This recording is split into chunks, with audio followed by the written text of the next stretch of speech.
প্রতিদিন 40,000 স্কুল শিক্ষার্থী পাবে করোনার ভ্যাকসিন। 1 নভেম্বর থেকে ঢাকায় দেয়া শুরু। প্রথমে ঢাকায় 12টা কেন্দ্রে শুরু করছি এবং মাননীয় প্রধানমন্ত্রী উনি বলেছেন যে কেন্দ্র আরও জানি বাড়ানো হয়। সপ্তাহে 6 দিন ক্লাস করতে পারবো, সুস্থ থাকতে পারবো। সারা দেশে দেয়া হলো বিশেষ ক্যাম্পেইনের দ্বিতীয় ডোজ। দুর্গম পার্বত্য এলাকাতেও চলছে কার্যক্রম।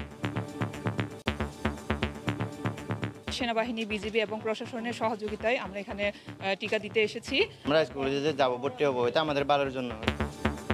আগামী বছরের মাঝামাঝি টিকার আওতায় আসবে দেশের সব মানুষ। বাংলাদেশের কোনো মানুষ যেন বাদ না যায়। সকল মানুষ যারা টিকা গ্রহণ করার মতো নীতিমালা অনুযায়ী যোগ্য, প্রত্যেকটা মানুষ টিকা পাবে, সেই ব্যবস্থাটা কিন্তু আমরা করেছি। দেখছিলেন প্রধান শিরোনাম। রাতের সময়ের সঙ্গে আছে আমি খান তাজনিন হাসান। এবার অন্যান্য শীর্ষ সংবাদ। সরকারের পতনের এক দফা আন্দোলনে নেতাকর্মীদের প্রস্তুত হওয়ার আহ্বান বিএনপির। বিশৃঙ্খলা সৃষ্টি করা হলে কঠোর হাতে দমন, হুঁশিয়ারি আওয়ামী লীগের।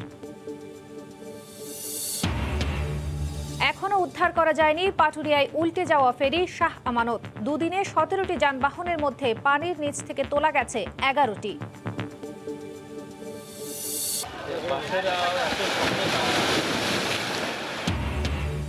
তিস্তার পানি কমতেই তীব্র ভাঙনের কবলে লালমনিরহাট। পদ্মার ভাঙনে হুমকির মুখে রাজবাড়ির গোদার বাজার। একদিনেই 100 মিটার এলাকা বিলীন।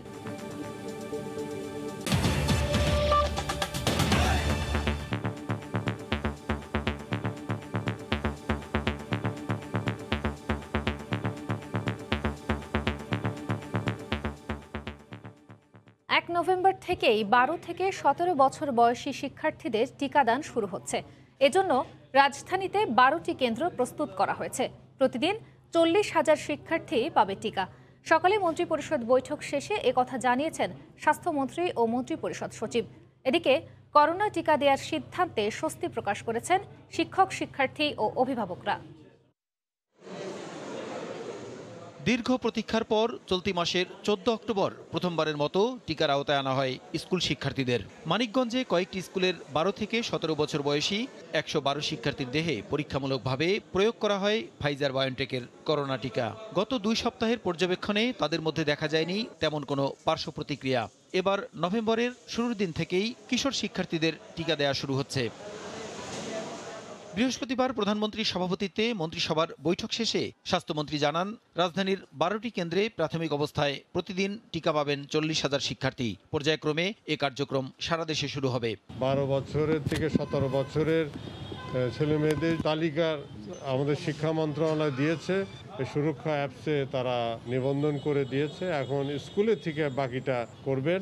ঢাকায় 12টি কেন্দ্র আমরা ঠিক করেছি। সারা দেশেই আমরা স্কুলের ছেলে মেয়েদের টিকা দেওয়ার ব্যবস্থা গ্রহণ করেছি। ফাইজারের টিকা সংরক্ষণ করতে হয় হিমাঙ্কের নিচে -90 ডিগ্রি থেকে -60 ডিগ্রি সেলসিয়াসের মধ্যে। এ কারণে ঢাকার বাইরে যেখানে শীতাতপ কেন্দ্র নেই সেখানেও কেন্দ্র করার নির্দেশ দেওয়া হয়েছে। মন্ত্রিপরিষদ সচিব ব্রিফিংয়ে বলেন, স্কুলের দেওয়া তালিকা অনুসারে এ পর্যন্ত প্রায় 3.5 লাখ শিক্ষার্থীর নিবন্ধন সম্পন্ন হয়েছে। মাননীয় প্রধানমন্ত্রী ইনস্ট্রাকশন দিয়ে দিয়েছেন, এই 12টাতেই 1 তারিখ থেকে শুরু করো। এর বাইরে ওই যে সিটি কর্পোরেশনের যে কমিউনিটি সেন্টার বা অন্য যে ফ্যাসিলিটিস আছে সেগুলো এক্সপ্লোর করো। যদি সেগুলোতে এক্সপান্ড করা যায় করো, নাহলে শুরু করো আগে 12টার দিয়ে। সরকারের এমন সিদ্ধান্তে নিজেদের সুরক্ষার কথা ভেবে স্বস্তি প্রকাশ করেছেন শিক্ষক, শিক্ষার্থী ও অভিভাবকরা। সপ্তাহে 6 দিন ক্লাস করতে পারবো, সুস্থ থাকতে পারবো। টিকা দেওয়ার এই প্রোগ্রামকে সাধুবাদ জানাই। ছাত্রছাত্রীদের যে এই টিকাটা দেওয়া হবে, ভ্যাকসিনটা দেওয়া হবে, এর জন্য আমাদের বাচ্চারা খুবভাবে উপকৃত হবে। এখন পর্যন্ত ফাইজার বায়োনটেকের 70 লাখ ডোজের বেশি টিকা পেয়েছে বাংলাদেশ, যার পুরোটাই এসেছে কোভ্যাক্সের মাধ্যমে। প্রসূন আশিস, সময় সংবাদ, ঢাকা। প্রধানমন্ত্রীর জন্মদিন উপলক্ষে বিশেষ ক্যাম্পেইনের আওতায় সারা দেশে দেয়া হলো দ্বিতীয় ডোজ টিকা। গত 28 সেপ্টেম্বর যারা প্রথম ডোজ নিয়েছিলেন তাদেরকে একই কেন্দ্র থেকে দেয়া হয় দ্বিতীয় ডোজ। কেন্দ্রে কেন্দ্রে ভিড় থাকলেও কেবলমাত্র দ্বিতীয় ডোজের কর্মসূচি থাকায় তৈরি হয়নি বাড়তি কোনো চাপ। স্বাস্থ্য অধিদপ্তর বলছে, ক্যাম্পেইনে কেউ দ্বিতীয় ডোজ নিতে না পারলে পরে বিশেষ ব্যবস্থায় তারা টিকা নিতে পারবেন।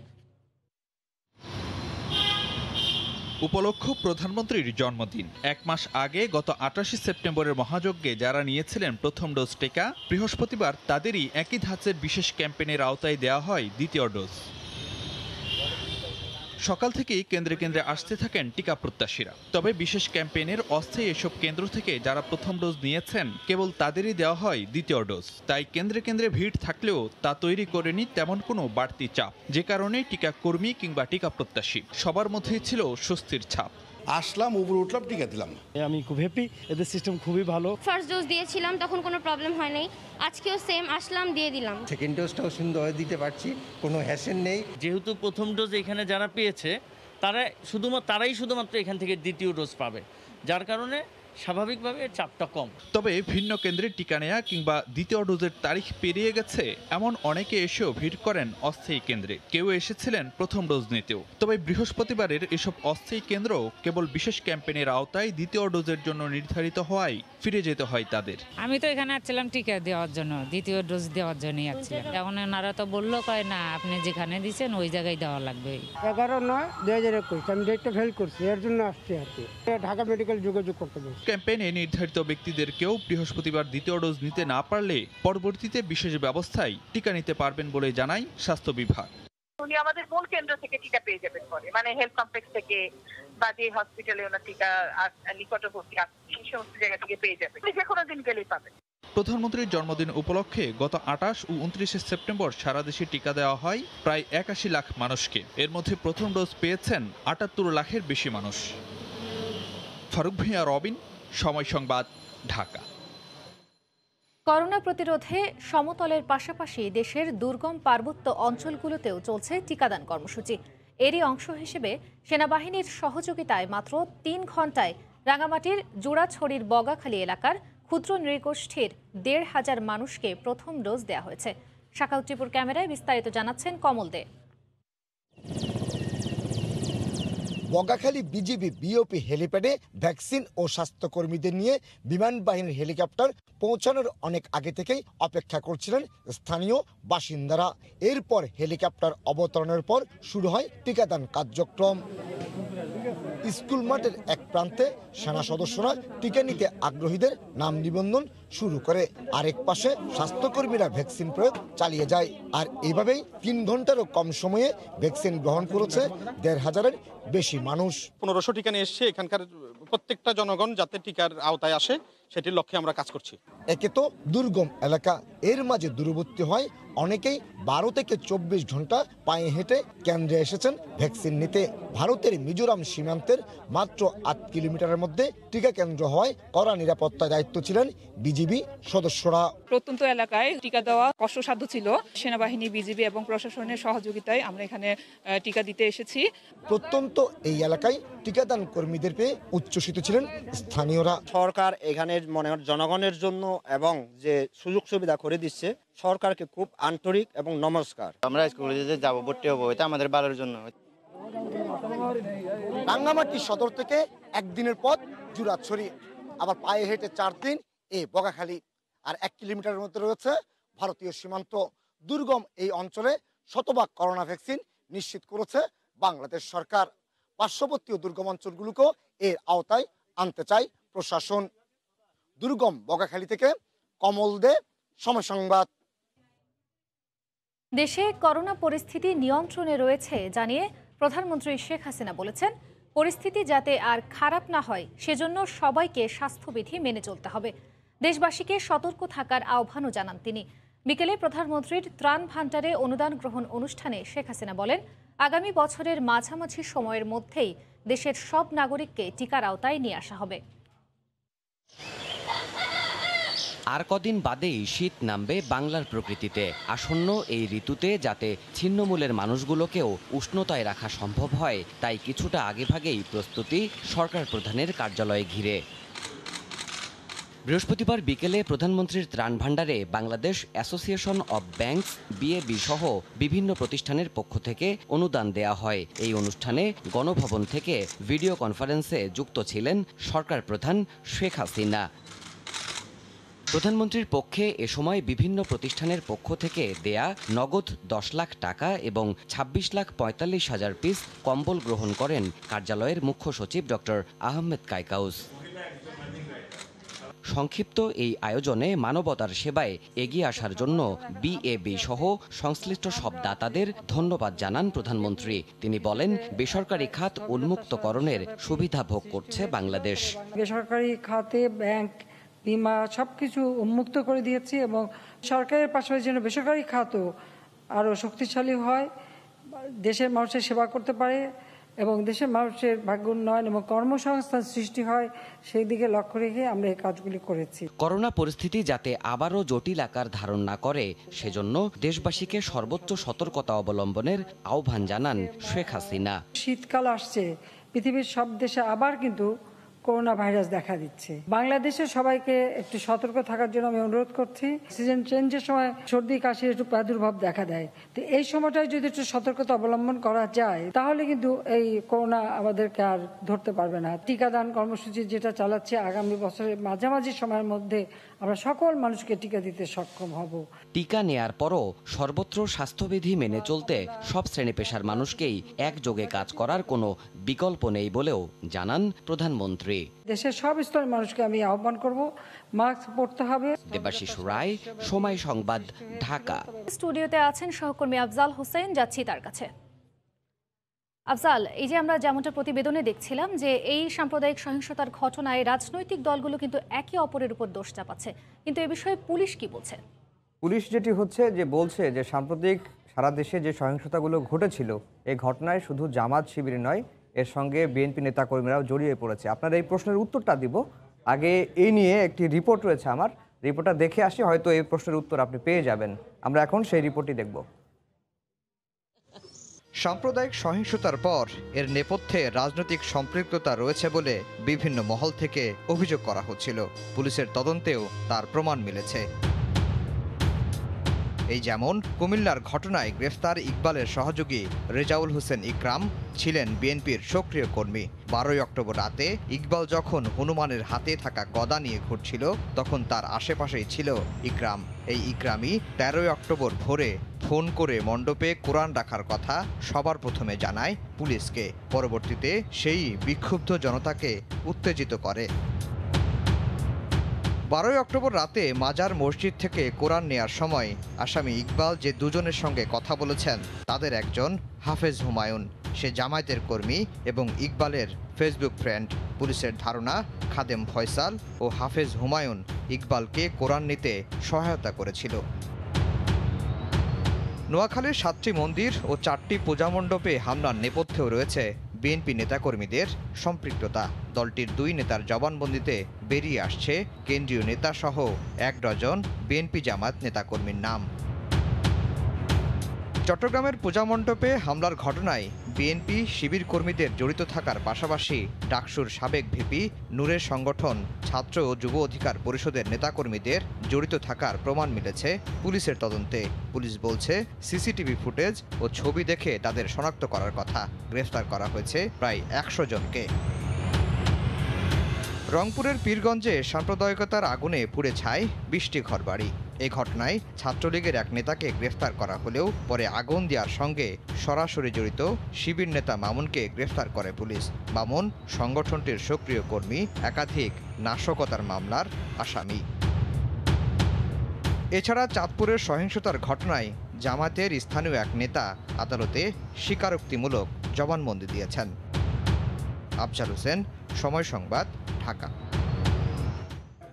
তাজনীন, আপনি হয়তো পরিষ্কার হয়েছেন, তারপরেও বলি যে সাম্প্রদায়িক হামলার ঘটনা অন্তত 15টি জেলায় ছড়িয়ে পড়েছিল। আমরা এখন পর্যন্ত প্রায় 5টি জেলার তথ্যগুলো পাচ্ছি যেখানে রাজনৈতিক সম্পৃক্ততা মিলেছে বলে পুলিশ বলছে। আমরা যদি রাজনৈতিক সম্পৃক্ততা যে জেলাগুলোতে মিলেছে সেই জেলাগুলোর তথ্য একটু দেখাতে চাই, তাহলে দেখতে পাচ্ছি যে কুমিল্লার ঘটনা, যেখানে সূত্রপাত হয়েছিল 13 তারিখে, আমরা এখন পর্যন্ত যে তথ্যগুলো পাচ্ছি যে বিএনপি জামাত কর্মীর সম্পৃক্ততার তথ্য মিলেছে।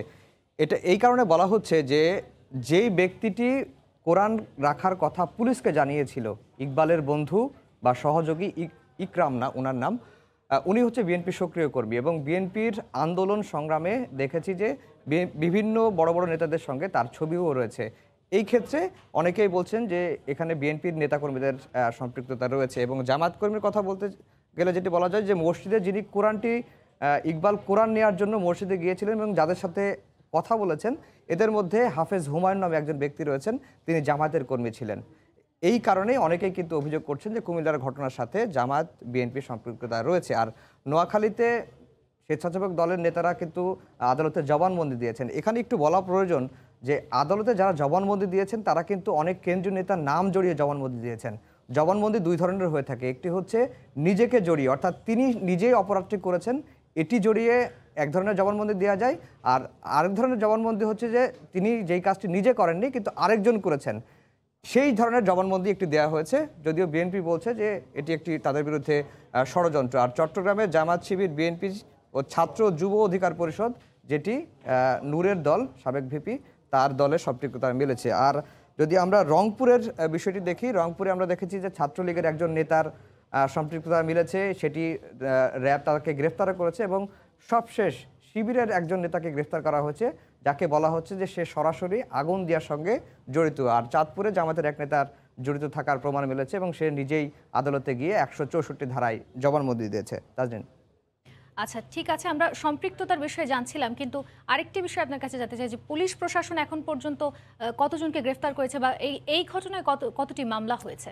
এই ঘটনায় এখন পর্যন্ত আমরা দেখেছি যে 102টি মামলা হয়েছে এবং মামলায় আসামির সংখ্যা 20,000-এর বেশি এবং অজ্ঞাত অনেক আসামি রয়েছেন। তার মধ্যে আমরা প্রায় 600 জনকে আসামিকে গ্রেফতার করার কথা আমরা জানতে পেরেছি সবশেষ গতকালকের তথ্য অনুযায়ী, এবং আজকেও অনেককেই গ্রেফতার করা হয়েছে, আদালতে নিয়ে গিয়ে রিমান্ডে নেওয়া হয়েছে এবং তাদেরকে আবার অনেককেই কারাগারে ফেরত পাঠানো হয়েছে। এই ঘটনাগুলোর এখন পর্যন্ত পুলিশ সদর দপ্তর যেটি আমাদেরকে আপডেট দিয়েছে যে 102টি মামলা হয়েছে, আসামি করা হচ্ছে 20,619 জন আর গ্রেফতার 584 জন। আর আজকে এই সাম্প্রদায়িক সহিংসতার ঘটনা নিয়ে হাইকোর্টে একটি মামলা হয়েছিল। হাইকোর্ট এই ঘটনায় 6টি জেলাকে বেছে নিয়েছেন। 6টি জেলার যে সাম্প্রদায়িক সহিংসতা হয়েছিল এটি তদন্ত করার জন্য বিচারকদের নির্দেশ দিয়েছেন এবং 2 মাসের মধ্যে তদন্ত রিপোর্ট দাখিল করতে বলা হয়েছে। আমরা এখন সেই রিপোর্টটি দেখব। কুমিল্লায় পূজা মণ্ডপে কোরআন রাখা নিয়ে সাম্প্রদায়িক সহিংসতা ছড়িয়ে পড়ে দেশের অন্তত 15 জেলায়। সহিংসতায় নিহত হন 6 জন। এর মধ্যে কুমিল্লা, চট্টগ্রাম, চাঁদপুর, নোয়াখালী, ফেনী এবং সবশেষ রংপুরের পীরগঞ্জে সাম্প্রদায়িকতার আগুনে পুড়ে হিন্দুদের ঘরবাড়ি। এসব ঘটনার তদন্ত চেয়ে হাইকোর্টে মামলা করেন 2 হিন্দু আইনজীবী। শুনানি শেষে এসব জেলায় সহিংসতার ঘটনা তদন্তে চিফ জুডিশিয়াল ও চিফ মেট্রোপলিটন ম্যাজিস্ট্রেটকে দায়িত্ব দেন উচ্চ আদালত। রিপোর্ট দিতে বলা হয়েছে 2 মাসের মধ্যে। সংশ্লিষ্ট ম্যাজিস্ট্রেট মহোদয়দেরকে আগামী 60 কার্য দিবসের মধ্যে তদন্ত করে এই পুরো ঘটনার রিপোর্ট মহামান্য হাইকোর্টে জমা দিতে বলা হয়েছে। সত্যিকার অর্থে যারা আসলে ঘটনার সাথে জড়িত থাকেন তারা কোনো সময়ই বিচার হয়ে শাস্তির ভোগার বিষয়টা নিশ্চিত হয় না, ফলে কি হয়, অপরাধীরা উৎসাহিত হয় এবং বারবার একই রকমের ঘটনা ঘটছে। এছাড়া সহিংসতা প্রতিরোধে প্রশাসনের ব্যর্থতা, হিন্দুদের নিরাপত্তা, ক্ষতিপূরণ দেওয়ার বিষয়ে সরকারের জবাব চেয়েছেন উচ্চ আদালত। ডিসি এবং এসপিকে দায়িত্ব পালনে অপারগতা প্রকাশ করেছে, সেটাকে রুল ইস্যু হয়েছে। তাদের যে ধর্মীয় উপাসনাগুলো আছে সেগুলোকে কেন দেওয়া হবে না, রাষ্ট্রীয় নিরাপত্তা দেওয়া হবে না, এই টাইমে রুল ইস্যু করা। যদিও সাম্প্রদায়িক সহিংসতার ঘটনায় সারা দেশে অর্ধশতাধিক মামলায় কয়েকশো জনকে গ্রেফতার করেছে আইন শৃঙ্খলা রক্ষাকারী বাহিনী। আফজাল হোসেন, সময় সংবাদ, ঢাকা। তাজনীন। আফজাল, যেমনটা আমরা প্রতিবেদনে দেখছিলাম যে এখন পর্যন্ত ওই কুমিল্লা, রংপুর সহ 6টি জেলার সাম্প্রদায়িক সহিংসতা নিয়ে হাইকোর্ট নির্দেশ দিয়েছেন বিচার বিভাগীয় তদন্তের, কিন্তু আপনি যেমনটা বলছিলেন যে অন্তত 15টি জেলায় এই সহিংসতার ঘটনা ঘটেছে, তাহলে বাকি যে 9টি জেলা রয়েছে এ বিষয়ে কোনো পরিকল্পনা এসেছে কিনা? এ বিষয়ে পরিকল্পনা হচ্ছে যে যারা রিট করেছিলেন 2 জন হিন্দু ধর্মাবলম্বী আইনজীবী, তারা মূলত 13 অক্টোবর থেকে 18 অক্টোবরে যে ঘটনাগুলো ঘটেছিল সবচেয়ে বেশি সহিংসতা হয়েছিল 6টি জেলায়। এই 6টি জেলার ঘটনাগুলোকেই কিন্তু আদালতে বর্ণনা করেছেন এবং আইনজীবীর সাথে এই প্রশ্নটি আমি করেছিলাম। আইনজীবী আমাদেরকে বলেছেন যে পর্যায়ক্রমে আরও যে জেলাগুলোর তথ্য তারা সংগ্রহ করছেন, সংগ্রহ করার পরে তারাও পর্যায়ক্রমে আবারও হাইকোর্টের দ্বারস্থ হবেন, এটি হচ্ছে তারা বলছেন। আর হাইকোর্ট যে আদেশটা দিয়েছে আমি যদি মোটা দাগে সেটি আবার একটু দেখাই, তাহলে বলতে পারছি যে কুমিল্লা, চট্টগ্রাম, নোয়াখালী, ফেনী, চাঁদপুর, রংপুরের সহিংসতার তদন্ত করবেন বিচারক। যেসব জেলার বাইরে সেখানে চিফ জুডিশিয়াল ম্যাজিস্ট্রেট বিচারক তদন্ত করবেন, আর জেলার মধ্যের ঘটনাগুলোকে চিফ ম্যাজিস্ট্রেট, যেটাকে মুখ্য মহানগর হাকিম, তিনি তদন্ত করবেন। আর জেলা প্রশাসক পুলিশ সুপারের ব্যর্থতার বিষয়ে ব্যাখ্যা দিতে হবে। কুমিল্লার ঘটনার পরে সারা দেশে যে সহিংসতা ছড়িয়ে পড়ল এবং ছড়িয়ে পড়া ঠেকাতে জেলা প্রশাসন এবং পুলিশ সুপার কেন ব্যর্থ হয়েছেন, এটির বিষয়ে সরকারকে কিন্তু জবাব দিতে বলা হয়েছে। এবং একই সঙ্গে আরও বেশ কিছু পয়েন্ট আমরা দেখাতে পারি। সেখানে বলা হচ্ছে যে হিন্দুদের নিরাপত্তা, পুনর্বাসন ও ক্ষতিপূরণের বিষয়ে জানতে চাওয়া হয়েছে। এই হিন্দুদের নিরাপত্তা, পুনর্বাসন ও ক্ষতিপূরণের বিষয়ে সরকার কী পদক্ষেপ নিয়েছেন সেই বিষয়টি সরকারকে জানাতে হবে। 2 মাসের মধ্যে সরকার সেটি জানাতে হবে। আর সাম্প্রদায়িক সম্প্রীতি নষ্ট করে এমন ফেসবুক পোস্ট ডিলিটের আবেদন করা হয়েছিল আইনজীবীদের পক্ষ থেকে, কিন্তু আদালত সাড়া দেননি। এখানে সবচেয়ে মূল যে বিষয়, আইনজীবীরা যেটি বারবার বলছেন যে 2001 সাল থেকে এখন পর্যন্ত যে সাম্প্রদায়িক হামলাগুলো হয়েছে, কোনো মামলার তদন্ত কিন্তু হয়নি। এবং একটি ঘটনা আইনজীবী আদালতেও তুলে ধরেছেন, যে পাবনার একটি ঘটনা তারা তুলে ধরেছেন, বলেছেন যে 8 বছর আগে যে ব্যক্তি মারা গেছে তার বিরুদ্ধে সাম্প্রদায়িক সহিংসতার মামলা হয়েছে, এবং এটি কি তারা হয়রানিমূলক মামলা বলছেন। এবং একই সঙ্গে চট্টগ্রামের এই সাম্প্রতিক ঘটনার বিষয়টিও আইনজীবী আদালতে তুলে ধরেছেন, যে একজন বিএনপি নেতা তিনি জেলে আছেন, অথচ তাকে মামলায় জড়ানো হয়েছে। এবং তারা বারবারই বলছেন যে কোনো নিরীহ মানুষ, নিরপরাধ মানুষ যেন ভুক্তভোগী বা হয়রানি না হয়, সেই কারণেই তারা বিচারককে দিয়ে এসব ঘটনার তদন্ত করাতে চান, এবং হাইকোর্টও সেটিতে সায় দিয়েছেন। তাজনীন, আফজাল, আপনার মাধ্যমে বেশ কিছু তথ্য জানতে পারলাম, আপনাকে অনেক অনেক ধন্যবাদ। অনেক ধন্যবাদ। দর্শক, স্টুডিওতে আমাদের সঙ্গে যুক্ত ছিলেন সহকর্মী আফজাল হোসেন। আলোচনা হচ্ছিল সম্প্রতি ঘটে যাওয়া সাম্প্রদায়িক সহিংসতার বিষয়ে। সরকার পতনের এক দফা দাবিতে গণ আন্দোলনের প্রস্তুতি নিতে সবাইকে ঐক্যবদ্ধ হওয়ার আহ্বান জানিয়েছেন বিএনপির স্থায়ী কমিটির সদস্য নজরুল ইসলাম খান। দুপুরে জাতীয় প্রেস ক্লাবের সামনে শ্রমিক দলের মানববন্ধনে একথা বলেন তিনি। সাম্প্রদায়িক সহিংসতার ঘটনায় রাজনৈতিকভাবে কাউকে হেনস্থা না করে প্রকৃত অপরাধীদের খুঁজে বের করার দাবিও জানান নজরুল ইসলাম খান। আমাদেরকে জনগণের আন্দোলন গড়ে তুলতে হবে, অন্য কোনো পথ নাই। আন্দোলন গণতান্ত্রিক আন্দোলন, আর সেই জন্য প্রয়োজন আমাদের ঐক্যবদ্ধ হওয়া। নিজেদের মধ্যে কোনো ভুল বুঝাবুঝি, কোনো দুর্বলতা, কোনো গ্রুপিং থাকা যাবে না। নেতা হওয়ার জন্য কোনো প্রতিযোগিতা করার জুলুম নাই। পরিবর্তন তো করতে হলে আমাদের নির্বাচনের মাধ্যমে সরকারের পরিবর্তন করতে হবে। এই বাংলাদেশের স্বার্থ রক্ষার জন্য ঐক্যবদ্ধ আন্দোলনের কোনো বিকল্প নাই। বিএনপি কর্মসূচির নামে কোনো সন্ত্রাস ও জনভোগান্তি সৃষ্টি করলে আওয়ামী লীগ কঠোরভাবে প্রতিহত করবে বলে হুঁশিয়ার করেছেন দলের সাধারণ সম্পাদক ওবায়দুল কাদের। সকালে তার বাসভবনে তিনি কথা বলেন। ওবায়দুল কাদের বলেন, সাম্প্রদায়িক সম্প্রীতি বিনষ্টের মাধ্যমে বিএনপি পরিস্থিতি ঘোলাটে করতে চেয়েছিল। সরকার চায় প্রতিদ্বন্দ্বিতাপূর্ণ একটা নির্বাচন, কোনো প্রকার ওয়াকওভার আমরা চাই না। খালি মাঠে গোল দিতে আওয়ামী লীগ অভ্যস্ত নয়, বরং বিএনপি জন্মলগ্ন থেকে এই চর্চা করে আসছে। সাম্প্রদায়িক সম্প্রীতি বিনষ্ট করার মাধ্যমে বিএনপি পরিস্থিতি ঘোলাটে করতে চেয়েছিল, কিন্তু সরকার তার শক্ত হাতে দমন করেছে। বিএনপি কর্মসূচি মানেই জনগণের মাঝে আতঙ্ক সৃষ্টি করা। আমরা বিএনপিকে সতর্ক করে বলতে চাই, কর্মসূচির নামে কোনোরূপ সন্ত্রাস সৃষ্টি কিংবা জনভোগান্তি সৃষ্টি করলে বাংলাদেশ আওয়ামী লীগ বসে থাকবে না, জনগণকে নিয়ে প্রতিহত করবে। টি-20 বিশ্বকাপের সুপার 12-এ বাঁচা মরার লড়াইয়ে কাল ওয়েস্ট ইন্ডিজের বিপক্ষে মাঠে নামবে বাংলাদেশ জাতীয় ক্রিকেট দল। শারজাহ ক্রিকেট স্টেডিয়ামে ম্যাচটি মাঠে করাবে বাংলাদেশ সময় বিকাল 4টায়। মূল পর্বে শ্রীলঙ্কা ও ইংল্যান্ডের বিপক্ষে টানা 2 হারে সেমির আশা অনেকটাই ফিকে হয়ে গেছে মাহমুদুল্লাহ বাহিনীর। ব্যাটারদের রান খরা ছিল আগে থেকেই।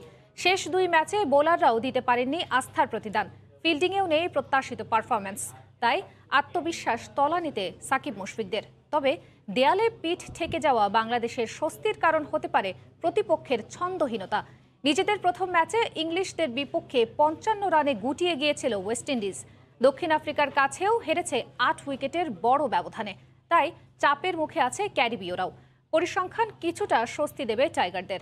2007 সালে টি-20 আসরের মূল পর্বে একমাত্র জয়টা এসেছিল উইন্ডিজের বিপক্ষেই। আর এই ফরম্যাটে মুখোমুখি 11 ম্যাচে 5টা জয় আছে বাংলাদেশের।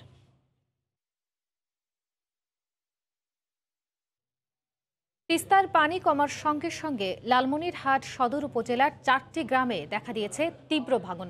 নদীগর্ভে একের পর এক বিলীন হচ্ছে ফসলি জমি, বাড়িঘর সহ বিভিন্ন স্থাপনা।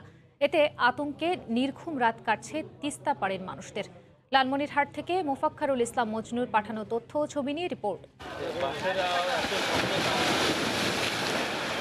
আকস্মিক বন্যার রেশ কাটতে না কাটতেই ভাঙনে দিশেহারা তিস্তা নদী পাড়ের বাসিন্দারা। লালমনিরহাট সদর উপজেলার খুনিয়াগাছ ইউনিয়নের 4টি এলাকা ভাঙনের কবলে। এরই মধ্যে তিস্তা নদীর বাম তীর রক্ষা বাঁধের 30 মিটার বিলীন হয়েছে। বসতবাড়ি ও রাস্তাঘাট সহ নদীগর্ভে চলে গেছে বিস্তীর্ণ এলাকার ফসলি জমি। হুমকির মুখে রয়েছে মসজিদ ও শিক্ষা প্রতিষ্ঠান। অনেকে তড়িঘড়ি করে বাড়িঘর ভেঙে সরিয়ে নেওয়ার চেষ্টা করছেন নিরাপদ আশ্রয়ে। যেভাবে বস্তা দেওয়ার কথা, বস্তা দিয়ে ইয়ে করতেছে, এতে বেশি একটা কাজ হচ্ছে না। বাচ্চা কোচাক নিয়ে আমরা আস্তায় পড়িয়ে আছি। এক সপ্তাহের মধ্যে 200-250 বাড়ি ভেঙে গেছে, আর 500-600 বাড়ি এখান থেকে এলাকা থেকে সরাই নিচ্ছে অন্য জায়গায়। যে সময় বস্তাটা এখানে আসছে ওই সময় যদি সঠিকভাবে এখানে যদি কাজ করতো তাহলে এই গ্রামটা এই 150-200 বাড়ি নদীগর্ভে বিলীন হয়ে যাইতো না। নদী ভাঙন রোধে প্রয়োজনীয় কাজ চলছে বলে জানিয়েছে স্থানীয় পানি উন্নয়ন বোর্ড। টিউব ডাম্পিং এর মাধ্যমে এবং জিও ব্যাগ ফিলিং এর মাধ্যমে এটা প্রতিরোধ করার চেষ্টা করছে। বৃহস্পতিবার পর্যন্ত গত 3 দিনে খুনিয়াগাছ ইউনিয়নের 4টি গ্রামের 2 শতাধিক বসতবাড়ি এবং অন্তত 500 একর আবাদি জমি বিলীন হয়েছে নদীগর্ভে। সময় সংবাদ, লালমনিরহাট। এখনও উদ্ধার করা যায়নি পাটুরিয়া 5 নম্বর ঘাটে ডুবে যাওয়া ফেরি শাহ আমানত। 17টি যানবাহনের মধ্যে 2 দিনে পানির নিচ থেকে তোলা হয়েছে 11টি। তবে এখনও পৌঁছায়নি উদ্ধারকারী জাহাজ প্রত্যয়। এদিকে ক্ষতিপূরণের দাবিতে ঘাটে ভিড় করছেন ব্যবসায়ী, বিভিন্ন যানবাহনের শ্রমিক ও মালিকরা। মানিকগঞ্জ থেকে মোহাম্মদ ইউসুফ আলীর তথ্য ও রমজান আলীর ছবি নিয়ে রিপোর্ট। মানিকগঞ্জের পাটুরিয়া ঘাটে 14টি ট্রাক ও 3টি কাভার্ড ভ্যান নিয়ে তলিয়ে যাওয়া শাহ আমানত ফেরিটিকে উদ্ধারে সক্ষমতা নেই উদ্ধারকারী জাহাজ হামজার। 2000 টনের ফেরিটি উদ্ধারে বেগ পেতে হচ্ছে 60 টনের উদ্ধারকারী জাহাজটির। এ অবস্থায় মুন্সিগঞ্জ থেকে আনা হচ্ছে উদ্ধারকারী জাহাজ প্রত্যয়। এদিকে যানবাহন উদ্ধার ও ক্ষতিপূরণের দাবি নিয়ে ঘাটে ভিড় করছেন শ্রমিক, ব্যবসায়ী ও চালকরা। প্রায় 40 লক্ষ টাকার মাল আছে আমার গাড়িতে। এখন আজ সকাল থেকে এই খালটা সারাদিন গেছে, রাত গেছে, এখন পর্যন্ত এর যে হামজা আছে যে কাজ করবে ক্যাপাসিটি, এই ক্যাপাসিটি নাই উঠানো। অনেক পুরনো একটা ফেরি দিয়ে পারাপার করা হচ্ছে। আমরা তো বিএডব্লিউটিসিকে ভাড়া দিয়ে আসা যাওয়া করি, যা ছিল সবই এখানেই শেষ, যা ভাষায় প্রকাশ করতে পারতেছি না। কর্তৃপক্ষের কাছে দাবি আমার এই ক্ষতিপূরণ দিতে হবে এবং আমাদের গাড়িগুলো 24 ঘন্টা যাবৎ পানির নিচে রয়েছে। আমাদের গাড়িগুলো অতি তাড়াতাড়ি পানি থেকে উদ্ধার করে দিতে হবে। ফেরিটি উদ্ধারে আরও সময় লাগবে বলে জানান ফায়ার সার্ভিস কর্মকর্তা। ট্রাকগুলোই ওঠানোর চেষ্টা করছি হামজা বিআইডব্লিউটির হামজা জাহাজের মাধ্যমে। সারাদিনে যতগুলো ট্রাক ওঠানো সম্ভব হয় সেই ট্রাকগুলো আমরা ওঠানোর চেষ্টা করছি। পাটুরিয়া দৌলতদিয়া নৌরুটের আমানত শাহ ফেরিটি বুধবার সকাল 9:30টার দিকে 17টি যানবাহন নিয়ে পাটুরিয়া 5 নং ঘাটে একপাশে কাত হয়ে ডুবে যায়। সময় সংবাদ, মানিকগঞ্জ। কোনো ধর্মপ্রাণ মানুষ দেশে সাম্প্রদায়িক সহিংসতা সৃষ্টি করতে পারে না। যারা সাম্প্রদায়িক সম্প্রীতি নষ্ট করেছে তাদের চিহ্নিত করে আইনের আওতায় আনার দাবি বিভিন্ন ধর্মের নেতাদের। দুপুরে রাজধানীর উত্তরায় ঢাকা মহানগর উত্তরে আওয়ামী লীগ আয়োজিত সম্প্রতি সমাবেশে একথা বলেন তারা। যারা দেশের স্বাধীনতার সময় দেশে ধর্মীয় সংঘাত সৃষ্টি করেছে সেই অপশক্তি এখন সাম্প্রদায়িক সহিংসতা করছে। সমাবেশে অংশ নেওয়া হিন্দু, বৌদ্ধ ও খ্রিস্টান সম্প্রদায়ের প্রতিনিধিরা অসাম্প্রদায়িক বাংলাদেশ গঠনে সরকারকে আরও কঠোর হওয়ার পরামর্শ দেন। সম্প্রতি সমাবেশে ঢাকা 18 আসনের সংসদ সদস্য হাবিব হাসান বলেন, যারা দেশের উন্নয়ন ও সম্প্রীতি চায় না তারাই দেশকে অস্থিতিশীল করতে সারা দেশে সাম্প্রদায়িক সংঘাত করছে। ৭১-এ যারা বাংলাদেশের স্বাধীনতা চায়নি সেই সব দেশ বিরোধী ও তাদের পরবর্তী প্রজন্মই বাংলাদেশে সাম্প্রদায়িক সহিংসতা ছড়ানোর চেষ্টা করছে বলে অভিযোগ করেছেন তথ্য ও সম্প্রচার মন্ত্রী ডক্টর হাসান মাহমুদ। আজ কলকাতায় বঙ্গবন্ধু মিডিয়া সেন্টারের উদ্বোধন অনুষ্ঠানের আগে সময় সংবাদকে দেয়া একান্ত সাক্ষাৎকারে একথা জানান তিনি। বাংলাদেশ স্বাধীন হয়েছে একটি অসাম্প্রদায়িক রাষ্ট্র রচনা করার জন্য, কিন্তু আমাদের স্বাধীনতা সংগ্রামে যারা বিরোধিতা করেছিল তাদের পরবর্তী প্রজন্ম এখনও সক্রিয় আছে। যারা মুক্তিযুদ্ধের চেতনাকে ধারণ করে না, সেই সাম্প্রদায়িক অপশক্তি এখনও সক্রিয় আছে। তারাই বাংলাদেশে এ ধরনের সাম্প্রদায়িক সম্প্রীতি, যেটি বাংলাদেশের সাম্প্রদায়িক সম্প্রীতি যেটি উদাহরণ, সেটিকে নষ্ট করার জন্য সময়ে সময়ে চেষ্টা করে। আমরা সেই দুষ্কৃতিকারীদের কঠোর হস্তে দমন করেছি। পদ্মা ও মেঘনার ইলিশে সয়লাব চাঁদপুরের বাজার।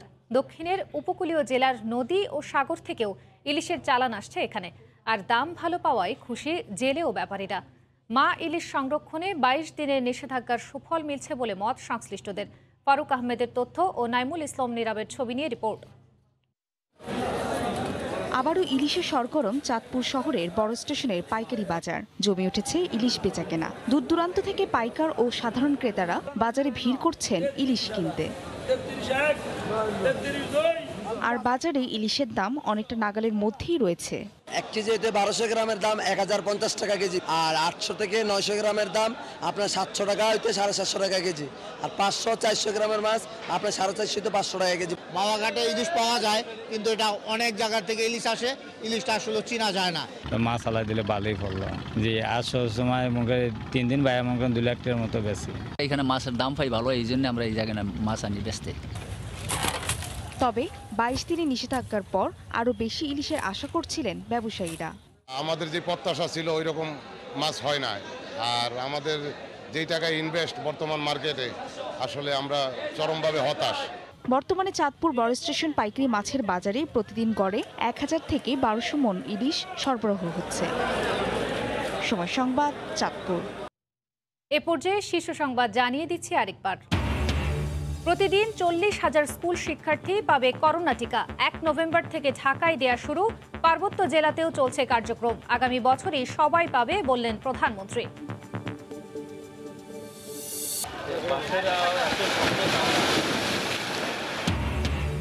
তিস্তার পানি কমতেই তীব্র ভাঙনের কবলে লালমনিরহাট। পদ্মার ভাঙনে হুমকির মুখে রাজবাড়ির গোদার বাজার। একদিনেই 100 মিটার এলাকা বিলীন।